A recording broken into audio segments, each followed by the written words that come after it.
Episode number 482 के starting में हम लोग व्हाइट बियर्ड को देखते हैं। वो एक बहुत ही तगड़ा हिट करता है अपने ट्रिमर डेविल फ्रूट के पावर से और पूरा मरीन फोर्ट हिल रहा है, सब कुछ टूट रहा है। सब लोग कहते हैं कोई व्हाइट बियर्ड को रोको, वो पूरा का पूरा मरीन फोर्ट के साथ साथ पूरा का पूरा आइलैंड को डुबाना चाहता है। सब लोग कहते हैं ये तो बहुत ज्यादा खतरनाक पावर है, तो सब लोग बहुत ज्यादा पैनिक में आ जाते हैं। और जो व्हाइट बियर्ड के पायरेट है उसके जो कमांडर है सब लोग रो रहे हैं। सब लोग कहते हैं नहीं कैप्टन, हम लोग तुम्हें यहाँ पर छोड़ के नहीं जा सकते। पॉप्स, हम लोग तुम्हें यहाँ पर छोड़ के नहीं जा सकते, प्लीज हमारे साथ आ जाओ, हमारे साथ आओ। लेकिन जो व्हाइट बियर्ड है वो कहता है मैं तुम्हारा कैप्टन हूँ और तुम लोग मेरा कैप्टन का बात नहीं मान रहे हो। कैसे लोग हो तुम, कैसे व्हाइट बियर्ड पायरेट हो तुम? ये मेरा आखिरी ऑर्डर है, जाओ यहाँ से। जो शिप है उसको लेके समुद्र में चले जाओ, न्यू वर्ल्ड पे जाओ। कुछ व्हाइट बियर्ड पायरेट बिल्कुल भी व्हाइट बियर्ड को छोड़ के जाना नहीं चाहते। वो लोग कहते हैं तुम यहाँ पर मरना चाहते हो, उन लोगों के साथ यहाँ पर मरने की जरूरत नहीं। लेकिन कुछ पायरेट कहते हैं नहीं, ये हमारा कैप्टन का ऑर्डर है, हम लोग को जाना ही पड़ेगा। तो एक जो कमांडर है वो कहता है तुम लोग जाओ, तुम लोग नहीं देख रहे जो व्हाइट बियर्ड है वो अपने आप को सेक्रीफाइस कर रहा है हम लोग ताकि यहाँ से भाग पाए। हमारे लिए वो इतना बड़ा सेक्रीफाइस कर रहा है, अगर हम लोग यहाँ पर रहते हैं तो उसका जो सेक्रीफाइस है वो जाया हो जाएगा। तो सब लोग बहुत ज्यादा रो रहे हैं, रोते रोते सब लोग शिप की तरफ दौड़ रहे हैं। अगले सीन में हम लोग सब लोगों के बीच में एस को देखते हैं। वो खड़ा रहता है व्हाइट बियर्ड की तरफ देख रहा है पीछे से, और जो लूफी है वो कहता है एस चलो, उस व्हाइट बियर्ड ने अपना मन बना लिया है लेकिन तुम उसका मन चेंज नहीं कर पाओगे, वो बहुत ज्यादा डिटरमाइंड है। लेकिन इस बात से हिलता नहीं। उसके बाद हम लोग मार्को को देखते हैं। मार्को भी वहां पर बैठा है, उसे भी बहुत ज्यादा दुख हो रहा है, वो भी बहुत ज्यादा रो रहा है और वो व्हाइट बियर्ड का हेल्प नहीं कर पा रहा है। ये सोच के उसे और भी ज्यादा रोना आ रहा है। नेवी के कुछ एलिट सोल्जर व्हाइट बियर्ड के ऊपर हमला करता है और कहते हैं देखो वो वैसे ही मरने वाला है, जल्दी करो उसे मारो, हम लोग को सर के सर व्हाइट बियर्ड पायरेट को भी पकड़ना है। लेकिन जो व्हाइट बियर्ड है वो अपने स्पीयर से अटैक करता है, सर के सारे लोगों को उड़ा देता है और वो चिल्ला के कहता है तुम लोग क्या कर रहे हो, जल्दी करो, जाओ तुम लोग। और उसके बाद हम लोग सेनगोकू को देखते हैं। वो कहता है व्हाइट बियर्ड इस मरीन फोर्ट के साथ साथ पूरे के पूरे आइलैंड को डुबाना चाहता है और वो अपने आप को भी मारना चाहता है। नेक्स्ट हम लोग गार्प को देखते हैं और वो कहता है ये जो व्हाइट बियर्ड है वो अपने आप को मारना चाहता है और इसके साथ ही वो इस एरा को भी चेंज कर सकता है। हाँ, ये एक परफेक्ट जगह है इस एरा को चेंज करने का। नेक्स्ट हम लोग शाबुंदी शोतो का सीन देखते हैं। वहाँ पर बहुत बड़े बड़े मॉनिटर लगा हुआ है, वहाँ पर बहुत सारे लोग हैं, बहुत सारे रिपोर्टर है, लेकिन सब लोग बहुत ज्यादा कंप्लेन कर रहा है क्योंकि एक भी स्क्रीन पे कुछ भी दिखाई नहीं दे रहा है। सर के सिरे स्क्रीन ब्लैकआउट हो चुका है। और उसके बाद हम लोग देखते हैं एक स्क्रीन में लाइट आता है और सब लोग कहते हैं देखो यहाँ पर क्या चल रहा है। और उसके बाद हम लोग देखते हैं ट्रांसपोर्टेशनल जैसे धीरे धीरे नीचे आता है। जो बगी है वो है, उसे देखने के बाद सब लोग कहते हैं तू फिर से आ गया। और जो बगी है वो कहता है सुनो सब लोग, मेरा नाम है बगी और मैं एक लेजेंड हूँ। भाई वो अपना ही बकचोदी कर रहा है। अगले सीन में हम लोग कैप्टन जोजू को देखते हैं। उसका पूरा शरीर बर्फ से जम चुका है और वो बहुत ज्यादा भारी भी है, इसलिए सब लोग उसे उठाकर ले नहीं जा पा रहे, बहुत ज्यादा मुश्किल हो रहा है। और उसके अगले सीन में हम लोग जिम्बे को देखते हैं। वो चिल्ला के कहता है स्ट्रॉ हैट लूफी तुम यहाँ पर क्या करो, चलो आ जाओ। और जो लूफी है वो चिल्ला के कहता है एस क्या कर रहे हैं, आजा, ये जो ओल्ड मैन है उसने अपना मन बना लिया है, वो यहाँ से नहीं जाएगा। तो जो एस है वो कहता है हाँ मुझे पता है।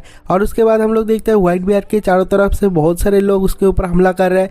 तो जो एस है वो अपने एक फायर अटैक से अटैक करता है, उन लोगों को हरा देता है और वो कुछ भी नहीं कहता, बस जमीन में अपना सर रखता है और घुटनों के बल आ जाता है। उसे देखने के बाद जो व्हाइट बियर्ड है वो पीछे की तरफ घूमता है और वो कहता है अभी हम लोग को बात करने की भी जरूरत नहीं, हम लोग बात ना करें भी एक दूसरे का इमोशन समझ सकते हैं। और जो एस है वो बहुत ज्यादा रो रहा है और जो व्हाइट बियर्ड है वो कहता है मुझे तो सब कुछ समझ में आ गया, लेकिन मुझे एक बात बताओ, मेरा एक सवाल है, मुझे एज ए फादर पाके तुम खुश तो हो ना?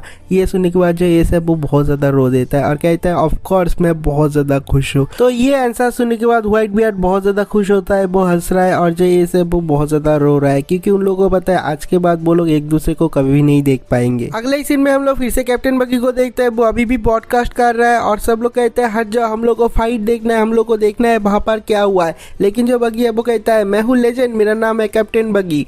उसके अगले सीन में हम लोग देखते हैं एस लूफी बाकी के जितने सारे व्हाइट बियर्ड पायरेट है सब लोग भाग रहे हैं, पूरी तेजी से भाग रहे हैं। और जो जिम्बे है वो एस और लूफी के पीछे आ जाता है और कहता है ये जो नेवी के लोग है वो लोग चाहते हैं जितना सारा वो लोग व्हाइट बियर्ड के पायरेट को मार सके, इसलिए मैं तुम लोगों को गार्ड करूंगा, अगर मैं मर भी जाता हूँ गोली लग के तो कुछ भी नहीं होगा, वैसे मेरा स्किन तुम लोगों से ज्यादा टफ है। अगले सीन में हम लोग अकाइनू को देखते हैं। वो अपने नेवी सोल्जर को कहते हैं पीछे हट जाओ, मुझे संभालने दो। और वो सामने की तरफ आता है और वो चिल्ला के कहता है देखो व्हाइट बियर्ड के पायरेट कितना ज्यादा कावर्ड है, कितना ज्यादा लूजर है, जैसे उन लोगों ने एस को रेस्क्यू कर लिया वो लोग दुम दबा के भाग रहे। उनमें बिल्कुल भी ऑनर नहीं है, सारे के सारे साले चोर है। और ये सुनने के बाद कुछ व्हाइट बियर्ड पायरेट को बहुत ज्यादा गुस्सा आ जाता है और जब वो लोग रुकते हैं हम लोग देखते हैं अकाइनो अपना जो डेविल फ्रूट का पावर है उससे उन लोगों को मार डालता है। और सब लोग कहते हैं रुको मत, ये हम लोग को उकसाने की कोशिश कर रहा है ताकि हम लोग उसके साथ फाइट करें। ये उन लोगों का एक चाल है। और उसके बाद सब लोग फिर से दौड़ना स्टार्ट करते हैं, लेकिन ये जो अकाइनो है वो उन लोगों को टॉन्टाम करते ही रहता है। और आखिर में वो कहता है इस ओल्ड टाइम का, इस ओल्ड एरा का सबसे बड़ा लूजर है व्हाइट बियर्ड। और व्हाइट बियर्ड के नाम पे बहुत ज्यादा भरा बुरा बोलते हैं। हम लोग देखते हैं एस को बहुत ज्यादा गुस्सा आता है, वो रुक जाता है। सब लोग कहते हैं एस मत जाओ, ये उन लोगों का एक चाल है। लेकिन ये देखने के बाद जो अकाइनो है वो और भी ज्यादा भला बुरा बोलना स्टार्ट कर देता है। एस धीरे धीरे चलते हुए अकाइनो के सामने आता है और कहता है तुमने अभी अभी जो बोला सब कुछ वापस लो। अकाइनो कहता है मैं वापस लूं? कभी नहीं, मिलियन ईयर्स में मैं कभी भी वापस नहीं लूंगा। मैंने जो जो बोला सब कुछ सच बोला। और मुझे तो लगता है कि व्हाइट बियर्ड से ज्यादा अच्छा तो गोल्डी रोजर है। उसने जितना ज्यादा नाम किया उतना ज्यादा नाम कोई भी नहीं कर पाया। वो मरा लेकिन वो सच में एक किंग था। और वो मरने के बाद भी तुम्हारा ये जो पॉप्स है व्हाइट बियर्ड वो कुछ भी उखाड़ नहीं पाया। अकाइनो को ये अच्छी तरीके से पता है एस गोल्डी रोजर को बहुत ज्यादा हेट करता है। और जो व्हाइट बियर्ड है जो कि उसका बायोलॉजिकल फादर भी नहीं है, उसने उसके लिए बहुत ज्यादा किया है, इसलिए उसे अपना फादर जैसा मानता है, उसे बहुत ज्यादा प्यार करता है। इसलिए उसके सामने वो गोल्डी रोजर का ज्यादा बड़ाई कर रहा है और कहता है व्हाइट बियर्ड तो गोल्डी रोजर के सामने कुछ है ही नहीं। वो मरने के बाद भी उसके पास कितना ज्यादा टाइम था, लेकिन वो कभी भी पायरेट किंग बन नहीं पाया। और वो समुद्र में घूमता था अपना फेक फैमिली लेके। व्हाइट बियर्ड और उसके जितने सारे पायरेट है सारे के सारे लूजर्स है। ये सुनने के बाद जो एस है उसे बहुत ज्यादा गुस्सा आ जाता है और वो हमला कर देता है अकाइनो के ऊपर। जो अकाइनो है वो भी अपना लावा के पावर से हमला करता है, लेकिन जो अकाइनो का लावा है वो बहुत ज्यादा स्ट्रांग है। एस को बहुत ज्यादा इंपैक्ट होता है, उसके हाथ में लगता है और वो पीछे की तरफ गिर जाता है। जो अकाइनो है वो कहता है तुमने खाया है लोगिया टाइप का devil fruit, fire fruit, flame fruit, इसलिए तुम अपने आप को इनविजिबल समझते हो, लेकिन असली का इनविजिबल तुम नहीं हो। मेरा ये जो लावा है वो इतना ज्यादा स्ट्रांग है, वो फ्लेम को भी जला सकता है। और अभी तुम्हारा पाला मुझसे पड़ा है, लेकिन सच बताओ तुम भी एक बहुत बड़े लूजर हो। व्हाइट बियर्ड के सारे पायरेट बहुत बड़े लूजर है और मैं यहाँ पर तुम्हें और तुम्हारे भाई और जितने सारे व्हाइट बियर्ड के पायरेट है सब लोगों को मार डालूंगा। और जो व्हाइट बियर्ड है वो भी यहीं पर ही मरेगा। और उसके बाद हम लोग लूफी को देखते हैं, वो सामने की तरफ जाने की कोशिश करता है, लेकिन उसके पैर में दर्द होता है। हम लोग देखते हैं वो नीचे गिर जाता है। उसके हाथ में जो एस का विविर कार्ड था वो भी नीचे गिर जाता है और कहता है अरे मेरा विविर कार्ड गिर गया। वो उसे उठाने की कोशिश कर रहा है। हम लोग दूसरी तरफ अकाइनो को देखते हैं और कहता है मैं सबसे पहले किसे मारूं, पॉडकास्ट डी एस को जिसके बॉडी में गोल्डी रोजर का खून दौड़ रहा है, या फिर मंकी डी लूफी को जिसके बॉडी में ड्रैगन का खून दौड़ रहा है।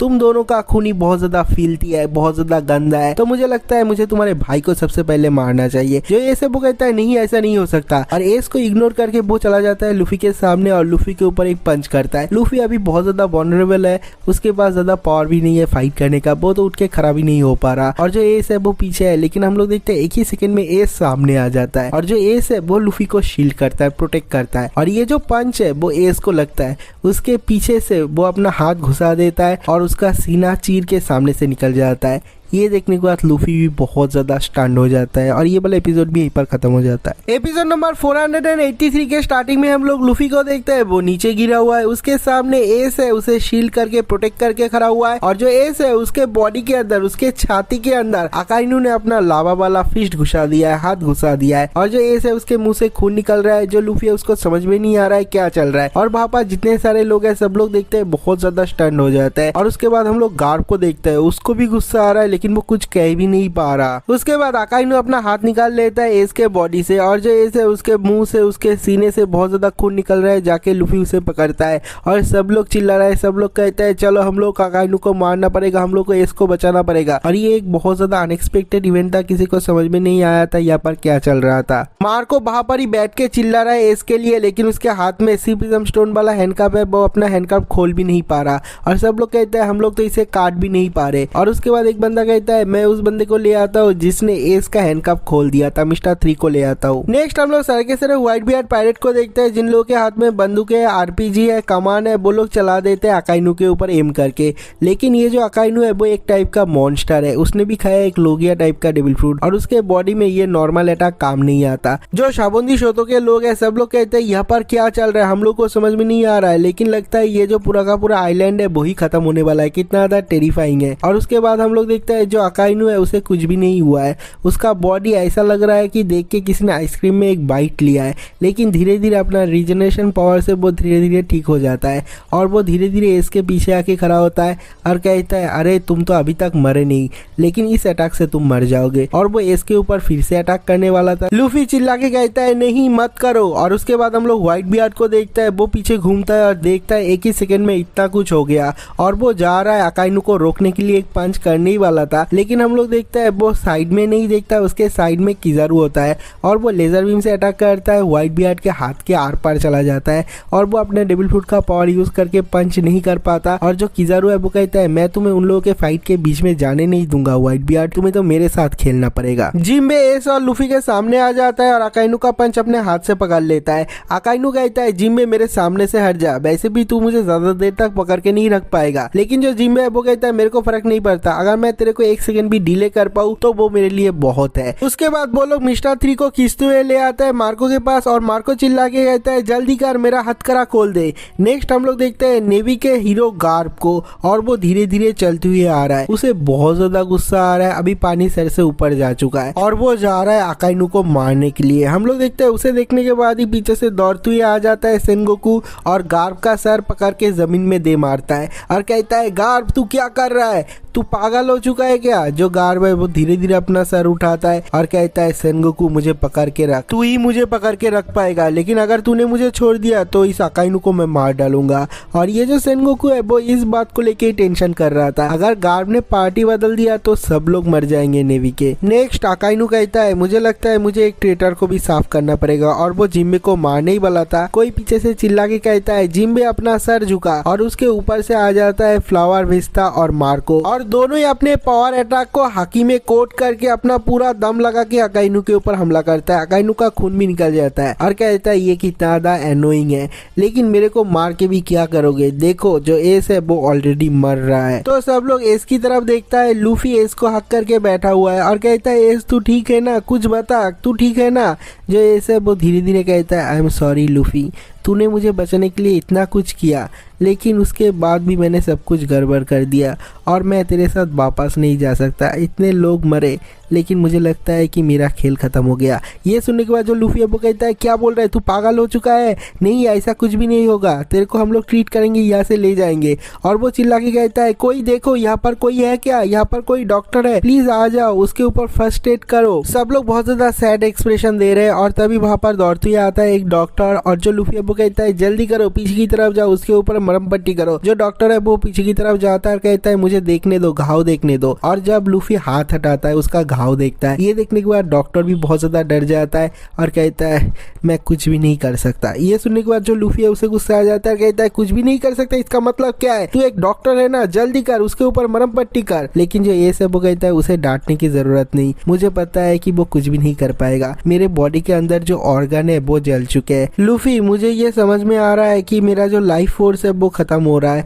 मैं ज्यादा देर तक नहीं टिकूंगा। जो लूफी वो कहता है नॉनसेंस है, क्या बोल रहा है तू, कुछ भी बोल रहा है। और उसके बाद वो कहता है हाँ मुझे याद आ गया, इवांचा प्लीज इसका हेल्प करो, मेरे अंदर जो हार्मोन पुश किया था, जो इंजेक्ट किया था, वही हार्मोन इसके बॉडी में इंजेक्ट करो, कुछ तो करो, उसे बचा लो। मुझे पता है कि अगर हम लोग उसका ट्रीटमेंट करते हैं तो वो बच जाएगा, लेकिन जो इवांचा है उसे भी बहुत ज्यादा दुख हो रहा है, बहुत ज्यादा दर्द हो रहा है। और वो कहता है नहीं स्ट्रॉ हैट, जो एस है वो अभी नहीं जी पाएगा, उसका लाइफ फोर्स खत्म हो रहा है। ये सुनने के बाद लूफी के मुंह से पहले तो बात नहीं निकलता और उसके बाद वो रोते रोते कहता है एस तुमने मुझे प्रॉमिस किया था, तुमने मुझे ये प्रॉमिस किया था कि तुम कभी भी नहीं मरोगे, तुम हमेशा यहाँ पर रहोगे, लेकिन तुम प्रॉमिस क्यों तोड़ रहे हो। जो ये सब वो कुछ भी नहीं कह पाता, धीरे धीरे सामने की तरफ देखता है और वो अपना जो पास्ट मेमोरी है उसके बारे में सोचता है। जब वो बहुत ज्यादा छोटा था वो हर जगह पे जाके गोल्डी रॉजर के बारे में जानने की कोशिश करता था। उसने एक बार पूछा था अगर गोल्डी रॉजर का कोई बच्चा है तो उसके साथ ये दुनिया कैसे ट्रीट करेगा, और सब लोग बहुत बुरा बात बोल रहे थे। सब लोग कहते थे ये जो गोल्डी रॉजर है वो बहुत बड़ा क्रिमिनल है, तो हम लोग उसके बच्चे को भी मारना चाहिए। कुछ बंदे कहते हैं हम लोग को तो उसे जिंदा जलाना चाहिए। ऐसे ही बहुत तरह तरह के बात करते हैं। अगले सीन में हम लोग देखते हैं छोटा एस एक समुद्र के साइड में एक क्लिफ में बैठा हुआ है। पीछे से एक औरत आती है और कहती है एस तूने फिर से क्या किया, मैंने सुना है तूने फिर से मारपीट किया शहर में। जो एस है वो कहता है मारपीट, अगर मैं इससे ज्यादा स्ट्रांग होता तो मैं उन लोगों को मार ही डालता। और उसके बाद वो कहता है दादा मेरे बारे में ज्यादा बात मत कर, चुप हो जा। और जो दादा ने वो कहती है कि मैं चुप हो जाऊँ, तू हर जगह पे फाइट करता है और तेरा ये जो सब कुछ है वो मैं साफ करूँ। और ऐसे एज के रिलेटेड बहुत सारा पुराना मेमोरी दिखाया जाता है जो कि मैं तुम लोगों को एक्सप्लेन करके बोर नहीं करना चाहता। और उसके बाद ये सोचता है क्या मुझे पैदा होना चाहिए था, क्या मुझ जैसा एक ऐसा इंसान पैदा होना भी डिजर्व करता है जिसके बॉडी में ऐसा बुरा खून हो, ऐसा गंदा खून हो। मैंने जीने का आशा तो बहुत पहले ही छोड़ दिया था, लेकिन तुम और साबो जैसा भाई मेरे साथ था इसलिए मैं इतने दिनों तक जिंदा था। और उसके बाद वो कहता है हाँ लूफी, अगर तुम कभी जाके दादान से मिलते हो तो उसे बोलना कि मैंने हेलो बोला है। ये बहुत ज्यादा फनी है, मुझे विश्वास नहीं हो रहा मैं मरने से पहले दादान जैसे औरत को भी मिस करूंगा। तो जो लूफी वो कहता है हाँ मैंने बोला ना, तो तुम ऐसा क्यों बोल रहे हो कि तुम मरने वाले हो। तो जो ये सब वो कहता है देख लूफी मैं सच में मरने वाला हूँ, लेकिन मैं जीना चाहता हूँ एक चीज देखने के लिए। मैं देखना चाहता हूँ तुम कैसे तुम्हारा जो ड्रीम है वो फुलफिल करते हो। लेकिन मुझे पता है कि तू अपना ड्रीम फुलफिल कर पाएगा, तू पायरेट किंग बन पाएगा क्योंकि तू मेरा भाई है। और लूफी तुझे याद है जब हम लोग बहुत ज्यादा छोटे थे हम लोगों ने क्या प्रॉमिस किया था उस दिन। मैंने बोला था कि हम लोगों को बहुत फ्रीली जीना चाहिए, हम लोगों को समुद्र में जाना चाहिए और बिना किसी रिग्रेट के जीना चाहिए। हम लोगों के हाथों में कोई भी बेरिया नहीं होना चाहिए। लेकिन पता है जब मैं धीरे धीरे बड़ा हुआ मुझे ये समझ में आया मुझे फेम नहीं चाहिए, मुझे तो एक चीज का आंसर चाहिए, क्या मैं पैदा होना डिजर्व करता था। और मुझे इसका आंसर मिल चुका है। जो व्हाइट बियर्ड मेरा पॉप्स है, जो तुम हो मेरे भाई हो और बाकी के जितने सारे कॉमराड है, सब लोगों ने मुझे ये समझाया है हाँ मैं पैदा होना डिजर्व करता हूँ और ये आंसर मेरे लिए काफी है। मेरे लाइफ में कोई भी रिग्रेट नहीं है, मैं अभी खुशी खुशी मर सकता हूँ। लेकिन जो लूफी वो चिल्ला के कहता है नहीं तुम नहीं मर सकते, झूठ मत बोलो। लेकिन जो ए से वो कहता है नहीं मैं झूठ नहीं बोल रहा हूँ, मैं बहुत ज्यादा खुश हूँ। और वो धीरे धीरे लूफी के कान के पास आता और कहता है देख लूफी मैं अपना आवाज ज्यादा बड़ा चढ़ा के नहीं बोल सकता, लेकिन क्या तू मेरे लिए एक काम कर सकता है। यहाँ पर जितने सारे लोग हैं सब लोगों को मेरे लिए तू बता सकता है एक चीज। मैं सब लोगों को थैंक यू कहना चाहता हूँ, थैंक यू सो मच मुझ जैसे एक इंसान को प्यार करने के लिए जिसके शरीर में इतना ज्यादा गंदा खून दौड़ रहा है। मुझे आखिरी दिन तक प्यार करने के लिए बहुत बहुत शुक्रिया। मैं सब लोगों को आखिरी बार के लिए अपने दिल से थैंक यू बोलना चाहता हूँ। लूफी, पॉप्स और सब लोगों को मुझे प्यार करने के लिए आखिरी दिन तक बहुत बहुत शुक्रिया। और इसके बाद एस बिल्कुल भी नहीं रो रहा है, वो हंस रहा है क्योंकि उसके जिंदगी में कोई भी रिग्रेट नहीं है। वो किसी भी चीज के लिए अफसोस नहीं कर रहा। उसने एक पूरा जिंदगी जिया जिसमें सब लोग उसे बहुत ज्यादा प्यार करते थे, एटलीस्ट जो लोग उसके पास थे। और हम लोग देखते हैं उसका जो ग्रिप है धीरे धीरे लूज हो जाता है और उसके आंखें भी काम करना बंद कर देता है। वो कुछ देख भी नहीं पाता और धीरे धीरे लूफी के ग्रिप से नीचे गिर जाता है। और जो लूफी है उसे समझ भी नहीं आता है वो क्या करेगा। उसे समझ में आया है कि उसका जो भाई है वो मर चुका है, उसके बॉडी में अभी प्राण नहीं है और वो रो रहा है, बहुत ज्यादा रो रहा है। और इसके साथ ही ये वाला एपिसोड भी खत्म हो जाता है।